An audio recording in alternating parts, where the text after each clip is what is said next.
David Boyle, and I'm quitting alcohol. So the COVID situation in India is getting pretty intense. You wouldn't know it if you just walked outside, but if you're watching the news or interacting with the media, it is chaos out there. But actually, the cases here are starting to get a little bit closer to home. So the next door neighbor's nephew, he died yesterday, I think it was. He was 45. I don't know if he had any underlying issues or anything like that. But you got to assume there's something wrong because a lot of the Indians over 40 aren't very healthy. I think just about every Indian over 40 has diabetes. So I'm going to guess there was a pre-existing condition for that guy. And one of my wife's uncles got hospitalized today for COVID, which is kind of strange because hospitals aren't even taking in patients unless you're real fucking bad. They're just turning...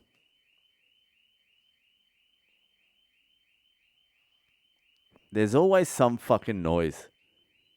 There is always some fucking noise. Whether it's a dog barking, whether it's an argument in the street, whether it's some cunt selling carrots. There's a dude fucking in the mornings. He rides around on his fucking bike and he's got this stereo blaring, just fucking cranked at like 6:30, 7 o'clock in the morning. And it's just some fucking person talking Kannada, repeating the same shit over and over. And I asked my wife this morning, I'm like, what the fuck is this guy doing? What is this guy even saying? And apparently he was just advertising his zipper service. Like he goes around to people's houses, fixes their zippers, fixes their knives, sharpens their knives, all that sort of shit. Shines your shoes. That's why he's waking up the whole neighborhood for emergency zipper service. And he's not the only one. After he leaves, there's a fucking guy with a cart walking around with spinach, yelling out at the top of his voice just over and over. I guess he's saying spinach for sale. Spinach for sale. And again, I don't know who's commando rolling out of bed at 6:30 in the morning to get some fucking spinach. It's not like it's Mr. fucking Whippy. I'll record all this shit one day. If I can wake up early enough one day, I'll go to the rooftop and I'll just record all these fucking sounds. It's never fucking ending. I don't know if that came through either, but it was a car alarm. I don't even know what you need a car alarm here for. No one really even locks their doors and every car is like beat up. Every car has been in like 300 accidents. That's what I'm worried about when I start driving because if I even touch a car, they're going to get the cops involved. They're going to try and fucking fleece me. It's going to be a nightmare. And I did a practice run with my wife driving the car to see what this footage looks like for my learning to drive in India vlog. And it came out fucking great. The footage looks great. The only problem is that I have a suction fucking holder holding the GoPro on the front bonnet. So it's just sticking up in the middle of the bonnet like a fucking erection. And it looks ridiculous. And I'm worried about two things. That it falls off and some fucking thief that pulls up next to me on a motorbike rips it off and fucks off with my GoPro. But the footage came out good and I need to learn to drive real soon. So that will be coming out maybe in the next 2 weeks. Anyway, back to the uncle. So he got admitted to hospital and the hospital are only taking patients that need to be treated urgently. Everyone else, they're just turning away at the door and saying, go home and isolate for 14 days. That's it. So they're really only taking the patients that are like touch and go here at the moment. But people seem to be getting more concerned. Well, they tell you they're more concerned. In conversation, they'll say how worried they are about this COVID-19. But no one's behaviors are backing up what they're saying. They will just go outside maskless and just continue their day as per usual. So we'll monitor the COVID-19 as we go. Anyway, it is that time of the week. It's Wednesday. It is Boyle Breaks History time. And this week's topic is a topic that's very close to my heart. It's a topic that I've been thinking very deeply about for, let's say, 9 months. Maybe longer. Maybe 12 months. So today's topic is the history of vasectomies. So when you look at your kids, you think to yourself, I love you unconditionally, 68% of the time. And the very next thought you have is, I never, ever want to have another one of you. That's enough, thank you very much. No more. And so I have been thinking about a vasectomy very deeply for quite some time now, because I never want to have another kid, under no circumstances. And a vasectomy seems like the safest bet, but I knew absolutely fucking zero about a vasectomy. I had no fucking idea. So let's get started. What is a vasectomy? Okay, so there's 2 tubes that run out of your scro that carry out the sperm. So the sperm is made in the testicle. You know, I knew none of this before I looked it up today. If I was tested yesterday on any of this, I would have failed. If you asked me yesterday where sperm is made, I would have said the testicles, but that wouldn't have been based in any knowledge. It would have only been a fucking guess based on what else do they do? I don't know.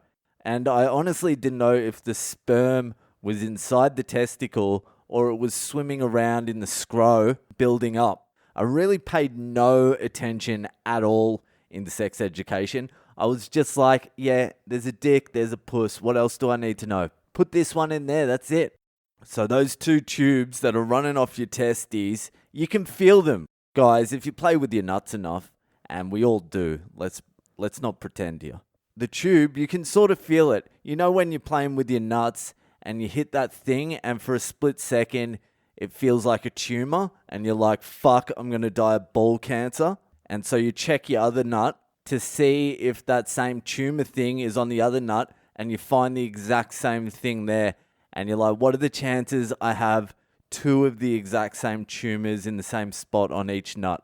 And you're like, maybe it's just part of my anatomy. Well, they're like the tubes that carry the semen out. And those tubes are called the vas deferens. Hence, a vasectomy. I don't know what ectomy means. I assume it means chopped off. So what happens is, in a vasectomy, is there's 2 ways to do it. There's a scalpel method and there's a non-scalpel method. So the scalpel method is they go in there, they chop a section of pipe out, and then they tie the ends up. And the non-scalpel method is they just fucking tie it up or something and then cauterize it, burn the shit out of it so the semen can't come out. You still produce the semen, it just gets reabsorbed by your body. And I was like, what the fuck? Am I just going to fill up like a semen jelly, man? Is that what's going to happen? Am I not going to be able to come anymore? Is that the end of ejaculating? Who would get this if you can't jizz? That's like being 10 again. You just have an internal orgasm. Fuck that.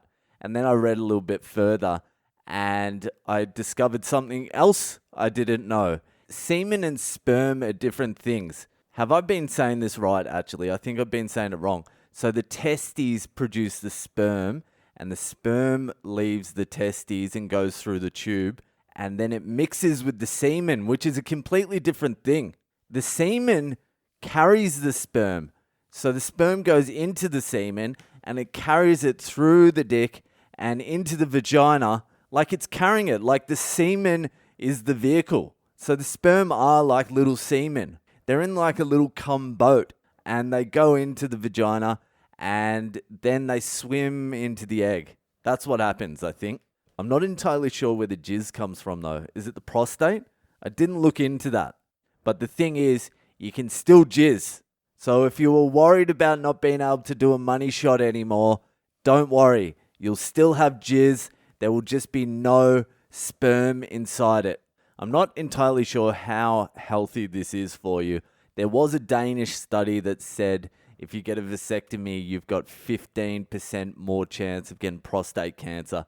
But let me tell you this right now. Prostate cancer is better than having a 3rd kid. So that is what a vasectomy is. I hope I didn't butcher it too much with confusing sperm and semen.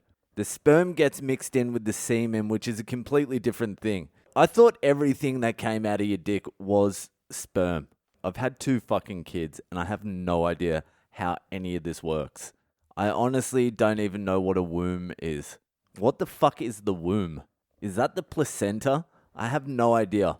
I probably should have looked it up at some point. But anyway, that's what a vasectomy is. Now let's get into just a little bit of history of the vasectomy.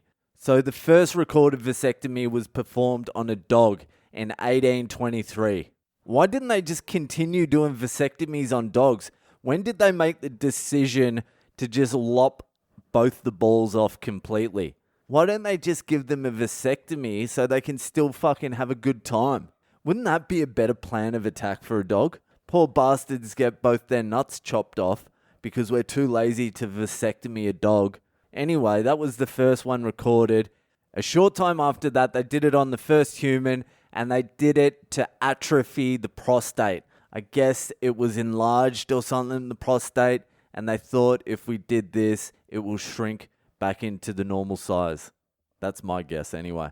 After that, and this is where it gets sweet, the eugenics program...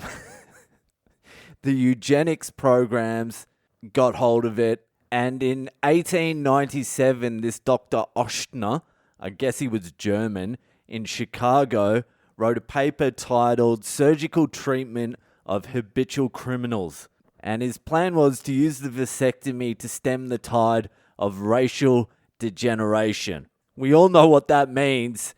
That is code word for let's sterilize black people. By the way, I forgot this. Vasectomy is also called male sterilization. So you can either get a vasectomy or just leave your 5G phone resting on your nuts for a couple of weeks. Do the same thing. Anyway, after that, it's a little bit predictable. A guy named Harry C. Sharp. It's fucking funny. These people always have a name related to what they do.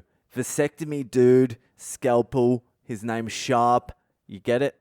So Harry Sharp, in 1902, went through and sterilized, gave vasectomies to 42 inmates of a prison to stem their criminal behavior and prevent future births of criminals. And I would say that didn't finish in 1902, but that is where the information ran out. And after that, the first national rollout of a vasectomy plan was in 1954 in India, and obviously that didn't work because there's 1.3 billion fucking people here. And that is it for another episode of Boyle Breaks History. If you're enjoying the podcast, give it a share around with your friends. Hit me up on social media. I'm Boyle Comedy on Instagram, Facebook, and Twitter, and I'll see you the fuck later.